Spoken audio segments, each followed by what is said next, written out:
गया के लोगों को बिहार सरकार की तरफ से बड़ी सौगात दी गई है। नगर आवास विभाग के मंत्री जीवेश कुमार मिश्रा ने नगर निगम कार्यालय के प्रांगण में 15 करोड़ 66 लाख की विभिन्न योजनाओं का शिलान्यास और उद्घाटन किया।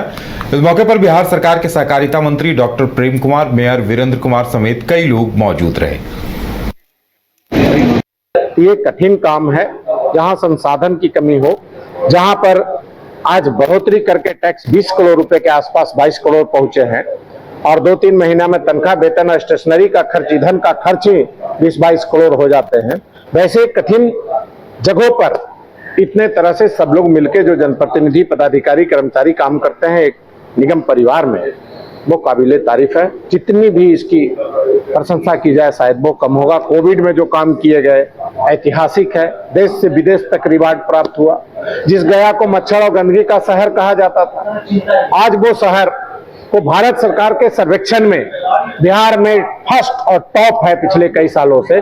अपने आप में गर्व का विषय है और सामने कोई प्रमाण देने की जरूरत नहीं है, प्रमाण सामने है, रिजल्ट भी सामने है। गया शहर में आज 200 कुछ योजनाओं का शिलान्यास किया, जो लगभग 15 करोड़ कुछ रुपए का ये शिलान्यास किया गया है, जिसमें हमारे बिहार सरकार के मुख्यमंत्री नगर विकास मंत्री जीवेश कुमार मिश्रा जी इस उद्घाटन में सम्मिलित हुए हैं। इनके लिए मैं उनको कोटि कोटि धन्यवाद देना चाहता हूँ। और नगर निगम से हम लोगों ने ये मांग रखा है कि गया शहर को स्मार्ट सिटी में लाया जाए, क्योंकि यह भगवान बुद्ध की नगरी है, भगवान विष्णु की नगरी है। इनको स्मार्ट सिटी में लिया जाए। और मैंने ये भी मांग रखा उनसे कि जो पार्षद का भत्ता है, जो बहुत कम है, 2500 रुपये उनको मिलता है, उन्होंने मेरी बातों में संज्ञान लिया और उन्होंने आश्वस्त किया कि मैं इस पर कार्य करूँ, भत्ता बढ़ाने पर मैं विचार करूँगा और डिप्टी सीएम से बात करूँगा। और ये प्रोग्राम काफ़ी अच्छा हुआ। इनके लिए मैं पूरे नगर निगम के कर्मचारी, वार्ड पार्षदगण, मीडिया बंधुओं को हार्दिक दिल से बधाई। राहुल और खड़गे से हुई तेजस्वी की मुलाकात को लेकर बिहार में बयानबाजी कम होने का नाम नहीं ले रही। बीजेपी और जेडीयू लगातार इस मुलाकात को लेकर तंज कस रहे हैं। इसी क्रम में बीजेपी कोटे के मंत्री कृष्णनंदन पासवान ने तेजस्वी और राहुल गांधी दोनों को अपरिपक्व नेता करार दे दिया। देखिए, तेजस्वी कहीं दौड़े पर जाए, कहीं दौड़ ले, उनको लाभ मिलने वाला नहीं है। और कांग्रेस की बात, जहां कांग्रेस दरबार में गए, कहीं जा रहे हैं, तो कांग्रेस का स्थिति तो आप सभी को पता है कि कांग्रेस के युवराज को राजनीति का कोई ज्ञान नहीं है, अपरिपक्व नेता है। और तेजस्वी यादव अपरिपक्व नेता के पास ये भी अपरिपक्व, वो भी अपरिपक्व हैं और चले हैं एनडीए गठबंधन को माने एक आईना दिखाने। तो इस पर यही कहेंगे, सूरज को टॉर्च दिखाने जैसी बात है।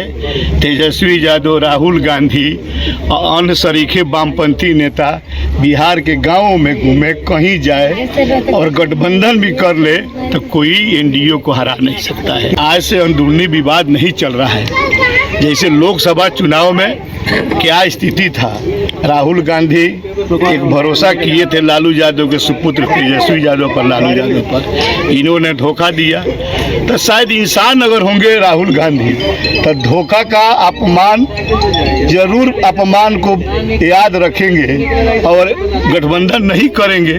गठबंधन कर भी लेंगे तो कोई फर्क पड़ने वाला बिहार में नहीं। बिहार विधानसभा चुनाव को लेकर सभी राजनीतिक दल अपनी तैयारियां कर रहे हैं। इसी क्रम में बीजेपी किसान मोर्चा के उपाध्यक्ष विजय यादव फतुहा पहुंचे, जहां उन्होंने विधानसभा चुनाव में बीजेपी की जीत का दावा किया।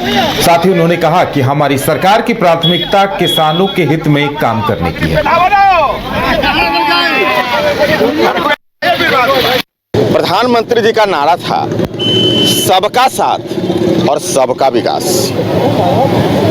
ये नारा नहीं था, ये हम लोगों के लिए संकल्प था। और उसी संकल्प के तहत अब गांव-गांव बैठने का सभी कार्यकर्ता मिलकर के हम लोग काम करेंगे। और गांव में वैसे लोग जो पात्रता रखते हैं विभिन्न योजनाओं से, वैसे लोगों को सूची बना करके और 30 तारीख तक हम लोग को निर्देश मिला है कि हम लोग संबंधित कार्यालय तक पहुंचाएं और एक कॉपी जो भी वहां पे हमारे मंडल अध्यक्ष हैं उन तक पहुंचाएं। उनके माध्यम से पार्टी तक जाएगी और पार्टी इस पर बिहार के डिप्टी सीएम विजय कुमार सिन्हा सीतामढ़ी पहुंचे, जहां उन्होंने सीतामढ़ी शहर में बीजेपी की तरफ से डॉक्टर अंबेडकर को लेकर आयोजित सम्मान अभियान कार्यक्रम में हिस्सा लिया। मौके पर डिप्टी सीएम विजय कुमार सिन्हा ने तेजस्वी यादव पर हमला करते हुए कहा कि गठबंधन नहीं, महागठबंधन का गठजोड़ है, जहां पार्टी के नेताओं और कार्यकर्ताओं का कोई महत्व नहीं है। आरजेडी में सिर्फ तेजस्वी यादव हैं, तो वहीं कांग्रेस में राहुल गांधी, दूसरे किसी का कोई महत्व नहीं है। ये महागठबंधन नहीं, महाठगबंधन है। जब जब चुनाव आता है ये लोग आपस में मेल जोल बढ़ाते हैं, चुनाव समाप्त, फिर अपनी डफली अपना राग।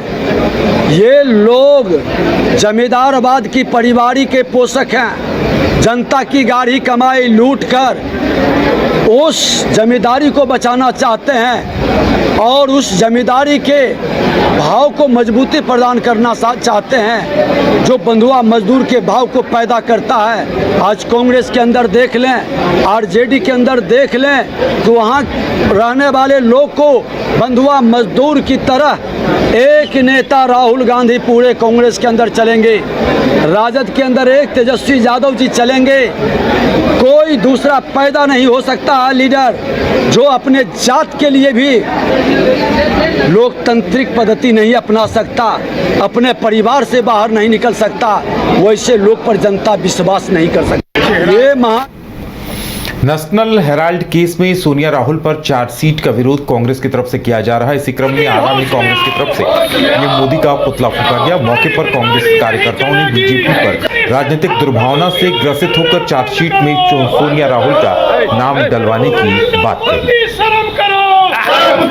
14 से जब से केंद्र में नरेंद्र मोदी जी की सरकार आई है, तब से आए दिन केवल और केवल कांग्रेस नेतृत्व को बदनाम करने के लिए सरकारी संस्थाओं का दुरुपयोग करके और आए दिन फर्जी जांच, फर्जी मुकदमा, जितने भी विरोधी दल के नेता हैं उन लोगों पर केवल और केवल झूठे आरोप और झूठे प्रत्यारोप लगाकर, और कल जैसा कि आप लोग ये जानते होंगे कि नेशनल हेराल्ड के मामले में झूठे मुकदमा आदरणीय कांग्रेस की पूर्व राष्ट्रीय अध्यक्ष आदरणीय सोनिया गांधी जी के ऊपर, पूर्व राष्ट्रीय अध्यक्ष और देश में गरीब गुरबों के बुलंद आवाज आदरणीय नेता राहुल गांधी जी पर जिस प्रकार फर्जी मुकदमा इन लोगों ने दायर कराने का काम किया और नेशनल हेराल्ड के संपत्ति को जब्त करने का काम किया, उसी के विरोध में आज यहाँ पूरे देश में। खबर राजधानी पटना से है, जहां चोरों ने एक साथ कई फ्लैटों को निशाना बनाया। घटना परसा बाजार थाना क्षेत्र के सुधा होम टाउन का है, जहां चोरों ने एक साथ आधा दर्जन से अधिक फ्लैटों में चोरी की बड़ी घटना को अंजाम दिया। घटना के वक्त फ्लैट में लोग मौजूद नहीं थे। चोरी की इस घटना से अपार्टमेंट के लोग सकते हुए हैं। फिलहाल घटना को लेकर पुलिस को जानकारी दे दी गई है और पुलिस पूरे मामले की छानबीन में जुटी है। क्या हुआ है दामोदर जी?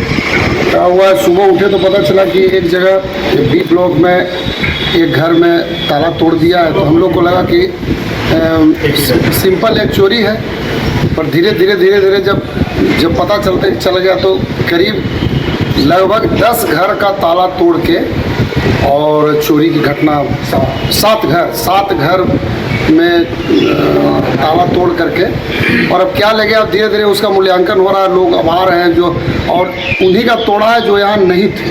ताला लगा हुआ था, ताला तोड़ करके। ये बहुत बड़ी घटना है और अब इस पर जांच होनी चाहिए और इस पर एक्शन होना चाहिए, क्योंकि फिर और भविष्य में इससे भी जो है बड़ी घटना हो सकती है। 7 फ्लैट का ताला तोड़ के, और अब क्या गया है वो तो अब पुलिस आई है, इन्वेस्टिगेशन हो रहा है, तो जिन का है वो अब आने के बाद पता चलेगा। इससे पहले भी इससे पहले भी एक घटना हुई थी, बाइक यहाँ से चोरी गई थी। जिला उत्पाद एवं मद्य निषेध विभाग ने एक सफल कार्रवाई में 71 लीटर अवैध विदेशी शराब जब्त की और 2 शराब कारोबारियों को गिरफ्तार कर लिया। यह कार्रवाई गुप्त सूचना के आधार पर सराही मोहल्ला स्थित सत्संग मंदिर के निकट की गई, जहां एक ई रिक्शा में छिपाकर शराब ले जाई जा रही थी। गिरफ्तार किए गए व्यक्तियों में अजय कुमार और पिंटू कुमार शामिल हैं। दोनों को न्यायिक हिरासत में जेल भेज दिया गया। खबर राजधानी पटना से है, जहां गांधी मैदान थाना अंतर्गत सीडीए बिल्डिंग के पास किन्नर के साथ मारपीट की घटना हुई। मौके पर कई किन्नरों को चोट लगी। नाच गाना करके ये किन्नर लौट रहे थे, तभी किन्नरों के भेष में कई लोगों ने किन्नरों को घेर लिया, पैसा छीनकर जमकर उनकी पिटाई कर दी। मामला गांधी मैदान थाने में दर्ज कराया गया है और पूरे मामले की छानबीन में पुलिस जुटी है। में माला पीछे हुआ, ऊट लालता है, लौटता है, हमारे नीचे पेट में आता है और इससे माली पाची लाता माली मारे पैसा कहाँ से देंगे हमारे 2 रुपया तमाचे ताही चलिए पेट से तो नीचे पाल बता है पिया ताचे हो चिया रहो आज हमारे नीचे मार चिया चेता नहीं तो पाची लाताचे माली आचे में आते तन ची पाची हमारे साथ में माला पीछे हुआ, उठमान